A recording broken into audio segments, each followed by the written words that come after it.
Hey everybody, welcome to TIW Podcast. I'm Eric, and today I watched WWE NXT episode 595 and NXT UK episode 106, broadcast on August 12th and 13th, 2020.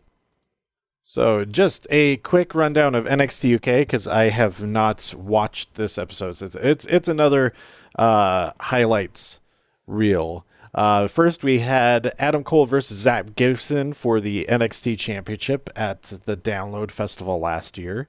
Zaya Brookside versus Nina Samuels, and Pete Dunne versus Alexander Wolf. So if you want to check out any of those matches again, or for the first time, go check out this week's NXT UK. They're not showing any chapters of the different, usually they have the chapters skip to that you can skip ahead, in which case I would be able to see what new promos and stuff they have in there, but they don't have that added for this week's episode yet. But let's get on to NXT. NXT was fantastic this week. I'm super excited for next week, and of course TakeOver 30, which is next Saturday. I'm recording this just a few minutes before SmackDown airs tonight. So I'm really excited for that. There's the women's battle royal, a cross-brand battle royal to determine who will fight Bayley for her championship at SummerSlam. And I hope somebody from NXT wins that. We'll see what happens. But we have on this episode of NXT, Mauro and Beth are joined by Vic Joseph, which in kayfabe appears as though Tom just had enough of all of this nonsense all week, all last week, and to say get out of the crosshairs for the Pat McAfee situation. But it was great to hear Vic and to see him. We saw him on screen a little bit as well. For NXT. So that's awesome. We opened up with Danny Burch versus Karrion Kross, or Killer Kross, sorry.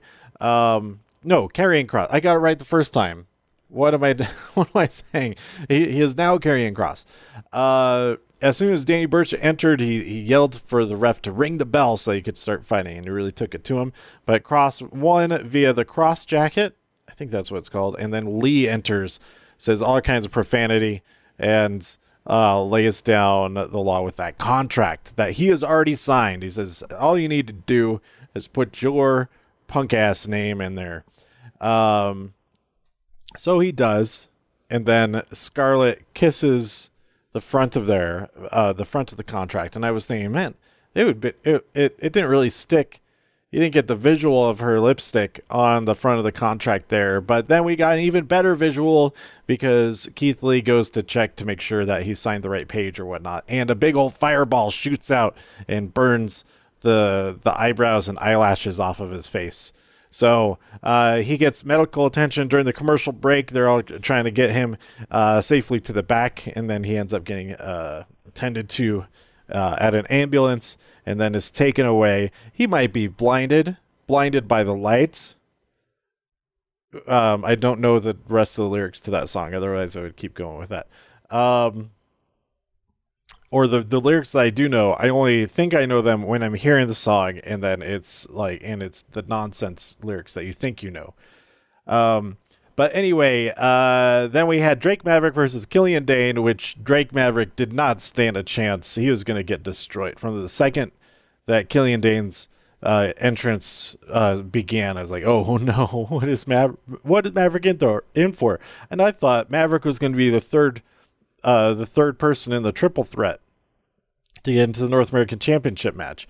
Nope, instead he got destroyed by Killian Dane, but not too bad, because before long there's a disqualification. The match is thrown out because the Undisputed Era had come and attack both of them, so they both get attacked quite a bit.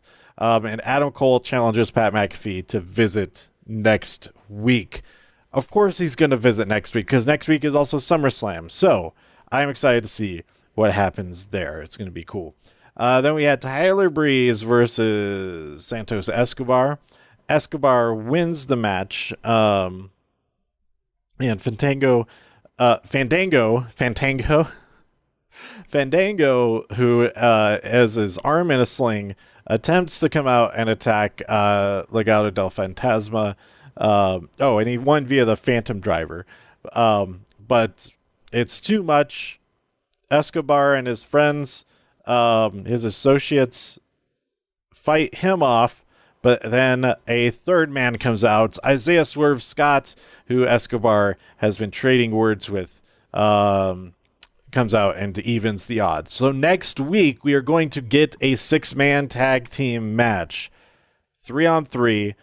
Breezango, Tyler Breeze, Fandango, and Isaiah Swerve Scott versus Legado del Fantasma, the team of Santos Escobar, Raul Mendoza, and Joaquin Wilde.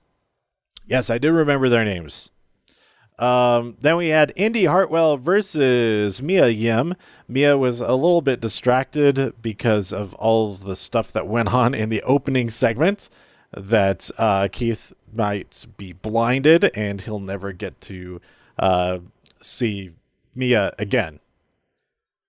So, Mia gets that win, and then we have Damian Priest versus Bronson Reed. Reed gets that win. Then we have an amazing Io Shirai promo. I love all these Io Shirai promos. They're the best.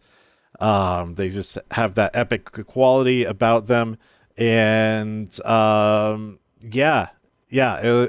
fantastic. I'm so excited for this match. Again, I didn't even write down any specific things that she said. Just every single thing was so cool. And then at the end, I don't even remember what she said at the end, but that was so cool as well. And I think she said like, you pissed me off at the end, after the entire rest of the thing was in Japanese. It was great. It was great. Then we had Mercedes Martinez and Aaliyah. Aaliyah, very, very like little sister, like very excited to be teaming with Mercedes and all that throughout the entire thing. They take on Kaden and Casey. Kaden Carter and Casey Catanzaro. I really, really liked the Aaliyah's red gear and Robert Stone's red suit. Mercedes was I didn't notice if her gear had red on it. If it did, then that's great coordination. But if it didn't match at all, that is also great coordination. That she's like, I'm not like these guys are too much. They're too much. They're getting way too into this. But it was a very fun match. I enjoyed it. I was just waiting for Mercedes to get tagged in there, and she did. She won via the air raid crash, and then Aaliyah went to like go hug her and was like kissing her on the forehead, and Mercedes, what? Get away from me. What are you doing? Stop it. Loved it. And then Rhea comes out. And they start to attack. I forget all that happened. Rhea came out, and then Shotzi came out and cleared the ring. As I think Mercedes maybe was trying to beat up Caden Casey after that victory. But anyway, it was great. It was great. I mostly liked Robert's red suit. Then we have back at the Gargano residence. He talks about the Wednesday night with a K is going to save the day. As Candace was reading a story to their dog. So that was nice for them. And next week, like I said, that 6-man tag team match, we have Ridge Holland versus Johnny Gargano. And then as a second chance match, and then Finn Balor versus whoever is not victorious in tonight's triple threat, but who also is not the one pinned or submitted. So we get Kushida make his entrance, then Grimes makes his entrance, and then the mystery opponent Velveteen Dream makes his return, and Grimes wins the match by pinning Kushida, and Dream is very upset about that, and he goes and beats the crap out of Kushida for having been pinned. He was not happy with Kushida stopping him from winning or something. I'm not sure exactly why he targeted Kushida. I think Grimes just had already left. That's the only reason Dream targeted him. So Dream is seems like a heel turn. We'll see how that ends up, but we will get to see Finn Balor beat up the Velveteen Dream next week. And then the ladder match later in the week. So it's going to be the ladder match, whoever's in it, whether it's Finn or Dream. I'm hoping that it's Finn, and whether it's Ridge or Johnny. I hope it's Ridge Holland, but also I hope it's Johnny. Either way would be pretty good. We'll see what happens. I'm excited. It's going to be good. It's going to be real good. Whatever it is. So yeah, those 3 matches announced for next week. I'm sure we'll get more matches announced in the days before then. I really hope that, I've mentioned this before, that since we have at SummerSlam, we're going to have a Raw Women's Championship match and a SmackDown Women's Championship match. I really hope that the night before, Sasha and Bayley defend the tag team titles on NXT TakeOver 30. How awesome would that be?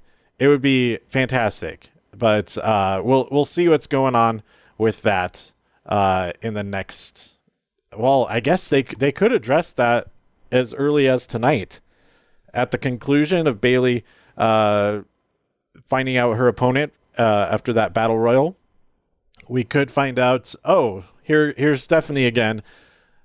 You still need to defend those tag team champions. So on NXT or something, there's going to be some type of thing to determine the thing. Or it could be like a mini tournament throughout the entire next week.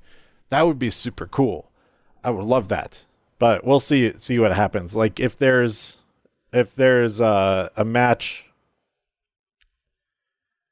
on this episode, I don't know how it would work. But we only have a week. But I really hope that they do defend the tag team titles against somebody on NXT at TakeOver.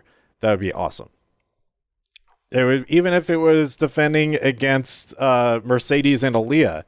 Man, seeing Mercedes opposite Mercedes and Martinez, and then Aaliyah is there too. That'd be pretty cool. Anyway, Bayley's last name is Martinez, and Sasha's real first name is Mercedes. So that's kind of cool. Anyway, so that's it. I really enjoyed this episode. It's great. From what I remember of those matches that are on NXT UK this week, those are great and worth checking out as well. So let me know what you thought about all this stuff by tweeting me at TIW Podcast. Go to TIWpodcast.com for more reviews. If you enjoyed this episode or anything else on the site, please share some links with your friends. Subscribe in iTunes, Spotify, Stitcher, YouTube, wherever you like to listen. Stay safe, healthy, and happy out there in all the infinite multiverses, and I'll see you next time here on TIW Podcast. Bye.